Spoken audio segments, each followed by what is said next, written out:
So the proposed seniors rental units that are being proposed on the former land of the Sacred Heart Catholic Elementary School. So council voted in support of rezoning for that project. But during the meeting, you pointed out that there was a concern that the developer made a decision not to speak directly with the residents that live within that neighborhood about the project.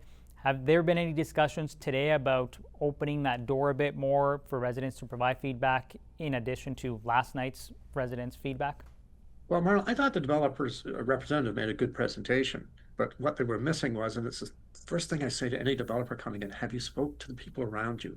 Because what happens is, the way the world is, through social media and conversations, things get distorted. But by having a meeting up front before you come to council, it does bring down the temperature quite a bit, and it helps address some of the concerns.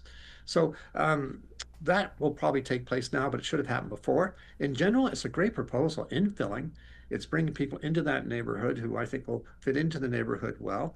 There's some good examples of the community similar type projects that will have a positive impact on the land values and the housing values around that neighborhood. Yes, there's some issues, parking and all that type of thing, but they're resolvable. And I do think and that's why council supported it. It was a good proposal, and the concerns of the neighborhood was noted, but we need to move forward on this project.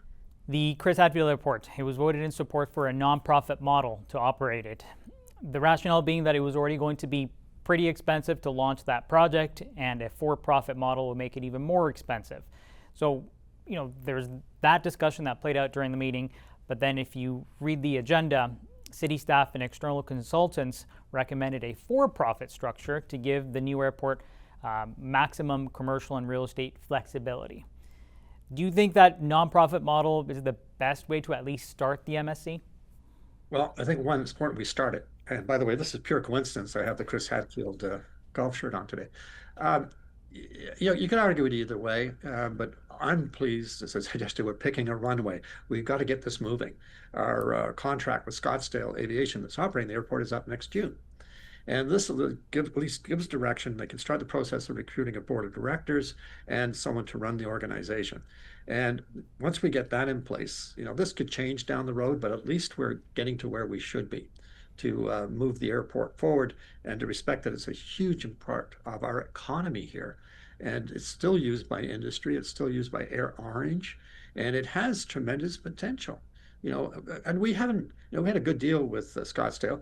They operated, no cost to us. We reached that point. We now need, because we don't have Air Canada, we need to do other things out there. And we've got some interests with manufacturing out there of drones. We've got some other interests that want to use the airport. And I've been pushing it to the federal government as a security center, as a trade center. With the billions they're going to spend on border security, what better place than Chris Hadfield Airport?